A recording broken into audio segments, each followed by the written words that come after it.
wanna be the best in the game, invest in my name, check no restraints, I'm obsessed with the pain. I ingest, I retain, assess and I change, possessed by the thought I'll be free one day from society's restraints. Money, clout and fame, mud, disease, a plague. We all love to hate, have to play the game, have to make a name. All our insecurities are on display. This is war with the enemy, think that it was meant to be. Living in a time where disease is on every screen. I won't let them fester me, I know most are festering. Negativity is a plague for the mentally weak. No mercy, all I got is working. Never stop searching, never quite so thirsty. I'm toxic and psychotic, with this logic you can't stop it. It's been chronic since I was a boy, so neurotic and chaotic. I'm built to last with the webs I'm weaving. I could change the past with all I'm achieving. Got my foot.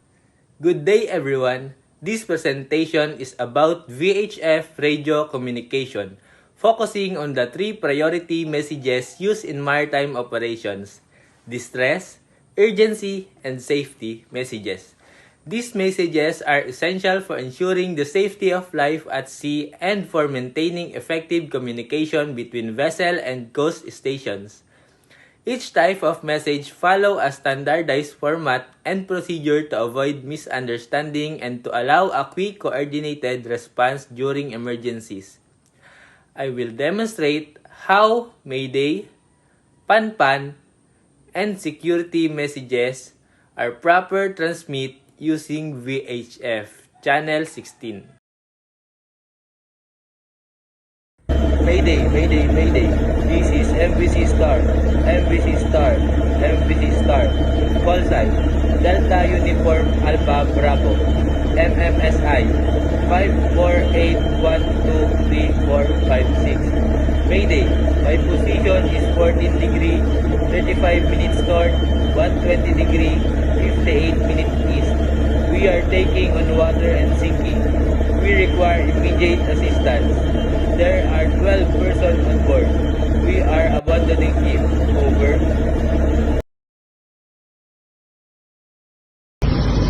Pan-Pan, Pan-Pan, Pan-Pan. All stations, all stations, all stations. This is MV Ocean Hope. Call sign, Delta Uniform Bravo X-Ray. Position, 10 nautical miles east of Subic Bay.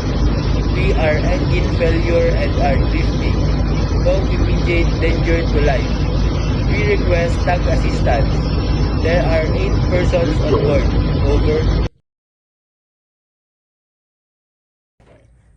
Security, security, security. All stations, all stations, all stations. This is MV Island Trader. Position, 13 degree, 20 minutes north, 121 degree, 45 minutes east. There is a floating container adrift. Navigation hazard in the area. All vessels are advised to navigate with caution. Over.